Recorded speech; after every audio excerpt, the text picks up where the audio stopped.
¿Qué tal amigos y amigas de Políticamente Insurrectos? Los saluda Jorge Bayón. Continuamos con nuestras entrevistas para nuestro canal en YouTube. Ustedes pueden seguirnos y suscribirse y compartirlo y recomendarlo a quien ustedes se gusten. En esta oportunidad me acompaña Gisela Ortiz. Ella es vocera de los familiares de las víctimas del caso Cantuta. Y no es posiblemente o necesariamente una ocasión, digamos, que se tenga que destacar, sino más bien de suma preocupación, indignación, impotencia, seguramente, respecto a lo que se ha aprobado en el Congreso de la República hace solamente algunas horas, ¿no? Esta ley de amnistía, que más podríamos llamarla una ley de impunidad o pro impunidad, que favorece a policías, militares, básicamente, que están involucrados, acusados, procesados, investigados por una serie de delitos que tienen que ver con violación de derechos humanos y que esto podría finalmente, de alguna u otra manera,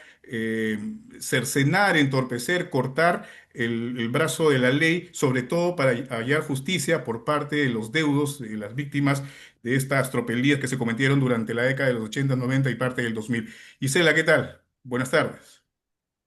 ¿Qué tal, Jorge? Buenas tardes. Muchas gracias por la oportunidad de conversar. Como bien lo dices, por un tema bastante desagradable, preocupante, que nos genera nuevamente dolor, reconociendo pues que se nos quita un derecho fundamental como es el derecho a la justicia y nos genera todos estos sentimientos también de impotencia, ¿no? Porque en realidad el contexto político también determina que no tengamos como instituciones sólidas para recurrir a ellas y defendernos. Es decir, no tenemos una Defensoría del Pueblo que esté defendiendo derechos, no tenemos un Tribunal Constitucional que nos garantice pues que esta ley pueda ser declarada inconstitucional, porque es parte como parte de los mismos acuerdos políticos, ¿no? Entonces, esa sensación de desamparo es lo que sentimos, ¿no? En estos momentos frente a esta ley de amnistía. Y esto es claramente una muestra más, en realidad, del terrible momento por el que está pasando nuestro país, ¿no? Con un empoderamiento de sectores negacionistas Eso es. que están en contra de una serie de libertades y de derechos y que lamentablemente, digamos, tienen mucha presencia, una presencia muy fuerte en el Congreso de la República, pero también con anuencia o complicidad, vamos a decirlo así, por parte del Ejecutivo. Sin duda, ¿no? Y creo yo, como bien lo has relatado, genera mayor preocupación cuando nos damos cuenta que este no es un hecho aislado, ¿no? Que lamentablemente todos estos sectores negacionistas han ido ganando terreno y ahora tienen un poder político, a lo cual sumamos a veces el poder económico también. Por eso es que muchos medios de comunicación, quizás masivos, aunque no tengan mucha audiencia ahora, no hablan mucho de estos temas, no los desarrollan en la gravedad que significan y sacan titulares muy light.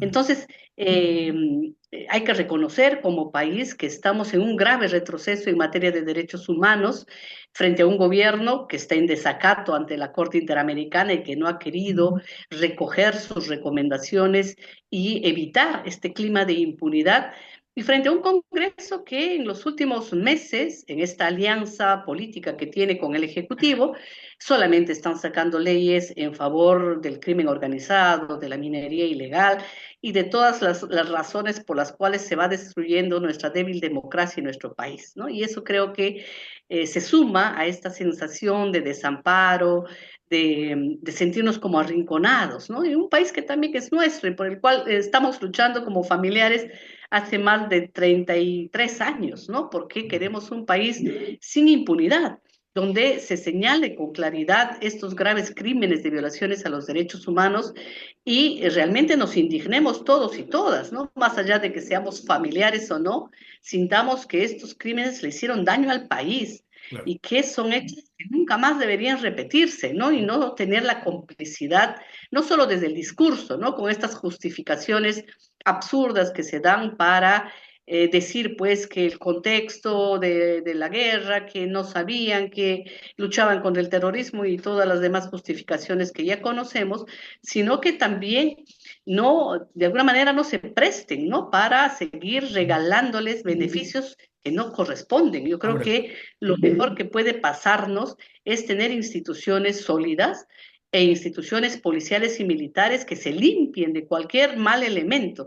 Así como ahora señalamos a los policías que se prestan para estas bandas de extorsionadores, lo mismo debería pasar con los violadores de derechos humanos más allá del rango y del cargo. O sea, deberían ser personas que puedan no solamente ser expulsadas de estas instituciones militares y policiales y no estar generando eventos de reconocimiento en el Congreso a condenados por crímenes y violaciones a los derechos humanos, generando toda esta sensación de que las víctimas y los familiares no somos ciudadanos tampoco, claro, ¿no? Entonces, ahora, eso nos deja esa desazón que realmente a veces no se puede explicar, ¿no? claro, y hay algunos argumentos que me gustaría comentarlo con usted. Por ejemplo, los que se refieren a esta persecución por más de 30 o 40 años, según lo que califican los defensores de esta norma, ¿no? Por ejemplo, Rospigliosi, que realmente impresionante, no sé, esta realidad distópica, digamos, ¿no? De hace algunos Mutación que ha años y tenido, con lo ¿no? que se ha convertido ahora, o Jorge Montoya, ¿no? Que han señalado que bueno, forma parte de una persecución de la mafia caviar que tiene secuestrado a las instituciones de justicia y que los policías o militares siguen siendo procesados, investigados, acosados y que eso no es humano. De hecho, Bueno, Rospiglio sí señaló una frase que la apunté porque me llamó muchísimo la atención, ¿no? Que hay una necesidad con la aprobación de esta ley de reparar la deuda moral que se tiene con aquellos que están siendo procesados o acusados, investigados, por graves delitos de violación de derechos humanos. ¿Qué reflexión hace usted al respecto? Bueno, en primer lugar, yo creo que estos discursos negacionistas generan una mayor división en nuestro país. Los crímenes de violaciones a los derechos humanos existieron durante 1980 y el 2000 de forma sistemática, continua, irresponsable por parte del Estado. Y producto de ello son las personas asesinadas, cuyo número no sé cuántos son, pero son miles, y los desaparecidos, que suman más de 22.000 peruanos y peruanas, y mujeres que fueron violentadas sexualmente, cuyo primer caso está ahora en proceso judicial. Entonces, no son crímenes inventados, las víctimas no es que de pronto dijeron vamos a organizarnos para hacerle daño a las Fuerzas Armadas y policiales, son hechos, Ujú. hechos reales que ocurrieron en nuestro país y que por supuesto generaron un daño no solamente personal, sino a nuestras familias y a las comunidades. Hay comunidades enteras que fueron desaparecidas, casos como Putis, por ejemplo, Ujú. O 120 los casos de asesinados, la Manta y mayoría de Vilca, ellos, ¿no? Que tienen que ver con abusos sexuales incluso a por menores. O sea, supuesto, que eso no y tiene que nada que ver con la lucha contra con su... señalarlas que eran terroristas, ¿no? Entonces, yo creo que eso es lo primero que hay que reconocer para realmente reconocer las responsabilidades individuales y un compromiso por el nunca más desde el Estado. En segundo lugar, entre 1980 y el año 95, antes de la ley de amnistía, no había ningún proceso contra ningún caso, salvo los juicios contra el Grupo Colina, que fue producto del cual salen estas leyes de amnistía, ya sabemos que eran negociadas con Montesinos y Fujimori, no habían procesos judiciales. Nadie estaba investigando los crímenes de violaciones a derechos humanos. Y hay que recordar que un fiscal en Ayacucho se atrevió a investigar Callara y fue amenazado durante el gobierno de Alan García y tuvo que salir del país y ahora vive en Estados Unidos. Entonces, habían consecuencias graves desde el Estado a quienes investigaban estos delitos. Los juicios recién se abren a partir del año 2001, cuando se cae la ley de amnistía en la sentencia de Barrios Altos ante la Corte Interamericana. Y es cuando se inician una serie de investigaciones que han terminado quizás con 100 casos con condenas Mm. y los demás son procesos que están abiertos. Entonces estamos hablando de 25 años. Y hay que entender cuáles son las razones por las cuales demoran estos procesos. En primer lugar, la falta de información desde el Ministerio de Defensa y del Interior para individualizar las responsabilidades. Nadie ha señalado que todo el ejército Ujú. es violador de derechos humanos. Que hayan cómplices, sí, pero hay nombres y apellidos que los tienen ellos en sus archivos como parte pues de las funciones que cumplían en cada una de estas zonas donde se cometieron delitos. La segunda razón es cuando ya se individualiza y se empieza el proceso judicial, son los mismos acusados los que presentan uno y otro recurso para zafarse de los juicios. Y esa es otra razón por la que demoran los procesos. Quieren acogerse a la ley de amnistía, que ya fue anulada, quieren acogerse a cualquier beneficio que no les corresponde y en algunos casos se autoeliminan y aparecen certificados de defunción sin que nadie haya comprobado que hayan muerto. En otros casos son personas no habidas. Inicia el proceso judicial y se esconde. En caso Cantuta tenemos como 5 no habidos desde el año 2001 que empezó el juicio, 20 años, y nadie los busca para llevarlos a la justicia. Quizás están en su casa, fuera del país, han viajado a algún sitio, o sea, pero nadie los busca. Y esas son las razones por las que demoran los procesos. Los familiares y las víctimas somos quienes hemos perdido a nuestros seres queridos. Eso no hay que olvidarlo. Aquí no van a venir a reemplazarnos aquellos que tienen las manos manchadas de sangre, porque nosotros tenemos 30, 40 años exigiendo que nos digan qué fue lo que pasó, que nos digan dónde están nuestros familiares, que nos devuelvan sus cuerpos y que asuman la responsabilidad por estos crímenes. Claro. Eso es lo que venimos exigiendo. Nadie ha pedido la pena de muerte, nadie ha pedido, no sé, pues que se intervenga el Ministerio de Defensa y se declare en reorganización, etcétera, etcétera. Nada. Solo justicia. Estamos pidiendo justicia. Ahora, Nadie que no nos regale nada, justicia, ¿no? escuchándola lo que usted señala, por ejemplo, esto de la ley de amnistía en el 95 y las demoras que se dan y la falta o nula colaboración por parte de las instituciones que deberían más bien representando al Colaborar, Estado y por la propia institucionalidad así es. cooperar con la justicia y con las investigaciones, pues usted, digamos, narra cosas del año 95, en fin, pero esto nos retrotrae básicamente algunos años, ¿no? Por ejemplo, el caso de los crímenes de Inti y Brian durante las protestas en Así el es. breve régimen de Merino, ¿no? Una serie de situaciones que se han presentado y que han demorado, por ejemplo, el proceso a los involucrados. Desde el Congreso se ha blindado, digamos, a los personajes del ámbito político, pero hay un proceso penal que sigue, que involucra a los policías o a la cadena de mando. En el caso de las masacres del inicio del régimen de Boluarte, igual cuando estaba Patricia Benavides como titular en el Ministerio Público, o sea, las carpetas de las regiones del país, Ayacucho, Puno, fueron trasladadas acá a Lima, ¿no? Generando una demora, obviamente, no solamente procesal, sino evidentemente una obstrucción para los familiares de las víctimas. Y de hecho hay una serie también de Así, obstrucciones que tienen que ver con las instituciones involucradas. Es importante que se diga esto precisamente, porque de buenas a así es, primeras, así es. aquellas personas jóvenes, sobre todo, que no conocen la historia o la desconocen, en fin, pueden decir, sí, pues no, 30 40 años de demora en procesos y hasta ahora no sentencian, obviamente necesitan ya, de alguna u otra manera ser amnistiados, pero no es así, o sea, se genera todo este círculo vicioso que no permite que la justicia siga avanzando. Y por eso es importante dar espacios también en los medios de comunicación para hablar de estos temas con todo ese desarrollo necesario histórico, ¿no? Porque estamos hablando, si bien es cierto, de hechos que han ocurrido entre 1900 y el año 2000, también hay que hablar del contexto, ¿no? De este contexto de un sistema de justicia que nunca estuvo preparado para atender toda la demanda de los casos, de un sistema del Ministerio Público donde tampoco se pudo avanzar con la búsqueda de los desaparecidos. De este número de 22.000, se han recuperado cerca de 3.000 cuerpos, faltan 19.000. ¿Cuántos años eso va a tomar?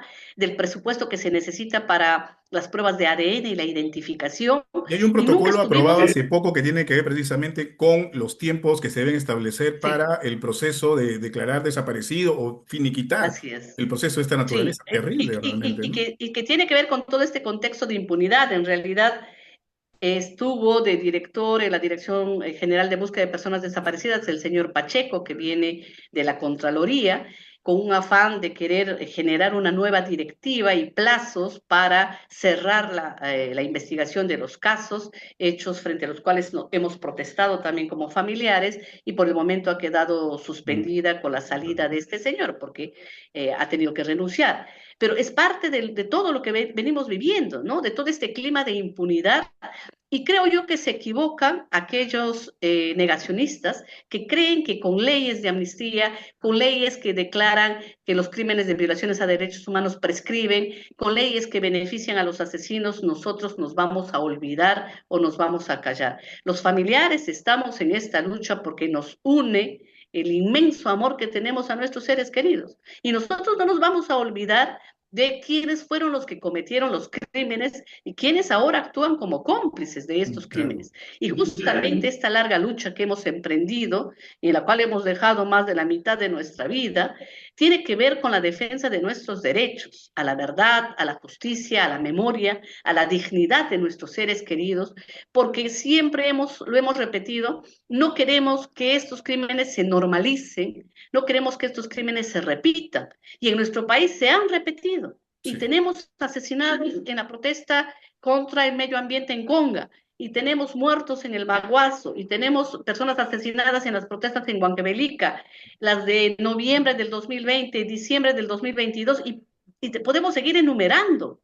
Hay más de 200 personas que fueron víctimas en contextos de democracia por las protestas sociales. Entonces, ese es el gran problema, que no dimensionamos el daño que causan estos crímenes y cómo nos destruyen nuestra familia, nuestra vida, nuestros proyectos personales y se repiten con una normalidad que espanta. Cíclico, Y lo que cíclico. queremos que es que quienes son funcionarios entiendan la gravedad de estos hechos justamente para que no haya impunidad. Creo que la sanción ejemplar es la única manera de reaccionar, para que no pensemos que es parte de la función militar ir a matar niños, bebés en brazos, niños de 2, 5 años. ¿Qué delito tenían?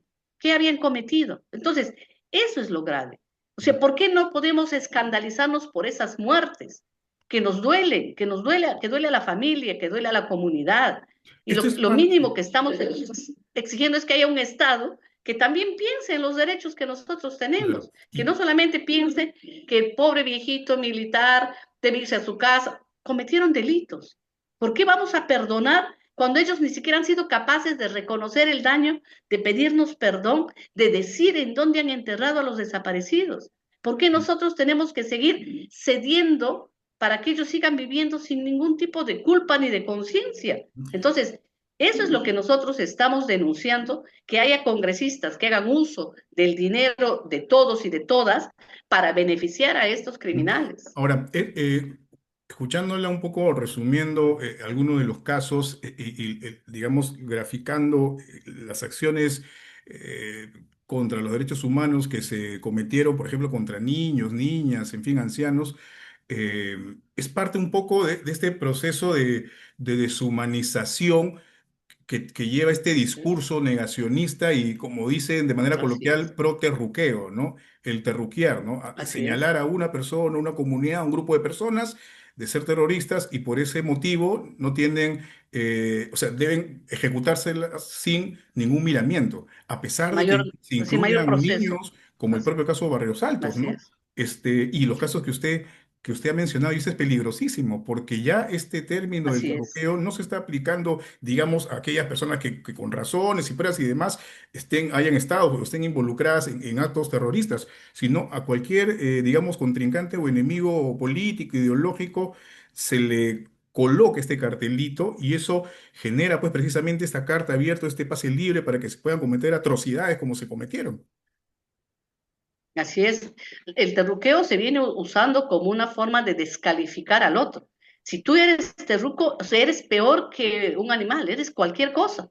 Y por lo tanto, cualquiera te puede agredir, insultar, golpear, matar, y está bien hecho. Entonces, es lo grave también de esta estigmatización. Y por eso la importancia que estos procesos de justicia nos acerquen a la verdad de qué fue lo que ocurrió Claro. y por qué pasaron estos hechos. Por ejemplo, en el caso Cayara, el asesinato de comuneros, adultos mayores, mujeres, varones y niños en el distrito de Cayara, Víctor Fajardo en Ayacucho, por parte del ejército, siempre el ejército dijo que había asesinado a estas personas en un enfrentamiento militar.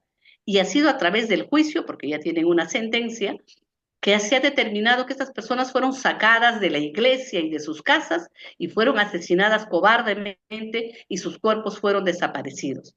Ese es ese derecho a la verdad que no solamente es para la familia, es para la sociedad entera, que determine realmente qué pasó. Y lo mismo en el caso Rajaya Humasi, del anexo de Rajaya y del distrito de Apongo, fueron secuestrados 39 personas, adultos y mayoritariamente niños, adolescentes de 9 a 14 años, y fueron llevados hacia Umasi y ahí el ejército los emboscó y los asesinó y los enterró clandestinamente, niños de la escuela. Entonces, se tiene que conocer estos hechos para darnos cuenta que no han sido terroristas la mayor cantidad de víctimas. Eran niños y jóvenes sacados de sus domicilios, sacados de sus casas cuando estaban durmiendo y asesinados cobardemente sin ningún tipo de proceso.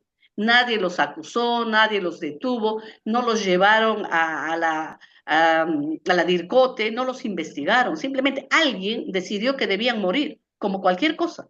Y por eso es que hasta ahora, porque seguimos siendo como ciudadanos de segunda categoría, invisibilizados, donde la vida y el derecho no valen nada.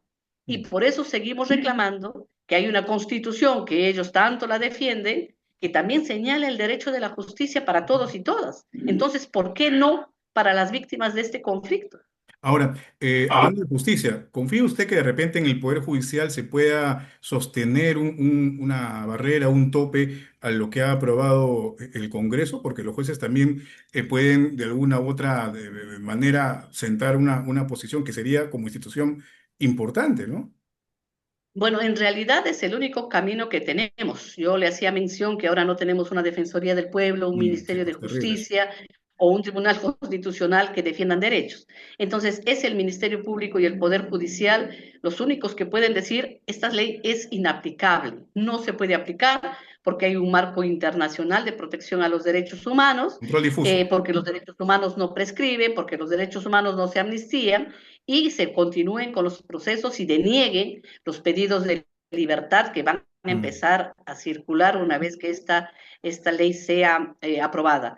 Entonces, nosotros creemos que es la única resistencia que puede haber en este contexto. No digo que vaya a ser fácil, sin duda van a generar mucha presión leyes política, para ¿eh? perjudicarlos, una presión política, los congresistas van a llamar, les van a decir, se van a ir a la cárcel por prevaricato, lo que fuese, pero sí creemos que hasta ahora, al menos con la ley dada el año pasado sobre el tema de la prescriptibilidad de crímenes de violaciones a derechos humanos, han sido los jueces los que han resistido. De 50 pedidos, solo uno fue aprobado por un juez y 49 fueron rechazados.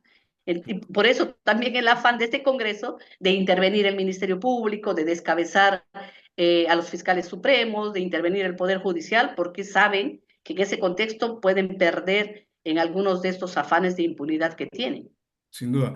Y lo lamentable de esto es que se continúa con esta aplanadora, ¿no? Que podría poner, como usted señala, en libertad, por ejemplo, a Daniel Urresti, ¿no? El mismo Ropilioso, de hecho, cuando cumpla 70 años, porque esta ley que se ha aprobado alcance incluso a las personas mayores o a partir de los 70 años que hayan tenido sentencia firme y demás, como el caso Urresti por el asesinato del periodista Hugo Bustíos en Huanta en el 88, ¿no? Bueno, así es. Daniel Urresti está cumpliendo 69 años este año. Mm, El próximo año tiene 70 y sin duda se va a beneficiar de esta ley, como lo harán Vladimiro Montesinos, Nicolás Hermosa Ríos, el general Valdivia Dueñas, Joaquín Ríos Mori también. Orzo en Ayacucho y una serie de generales, algunos no habidos, porque ya tienen condenas, y que están siempre esperando pues la oportunidad para volver a sus casas como si nada hubiera pasado.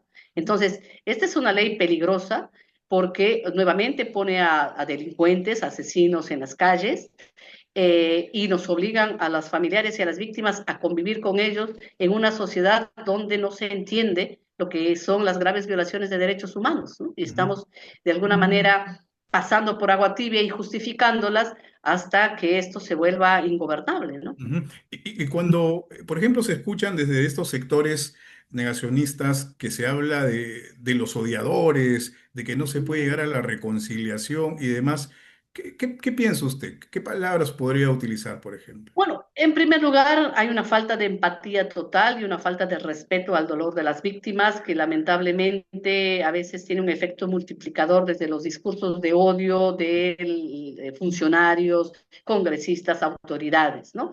En primer lugar, cuando los familiares señalamos que se cometieron crímenes y delitos, estamos asumiendo no solamente la obligación que tiene el Estado de investigar y de sancionar, no le estamos pidiendo nada extraordinario, sino que se cumplan con los derechos que tenemos.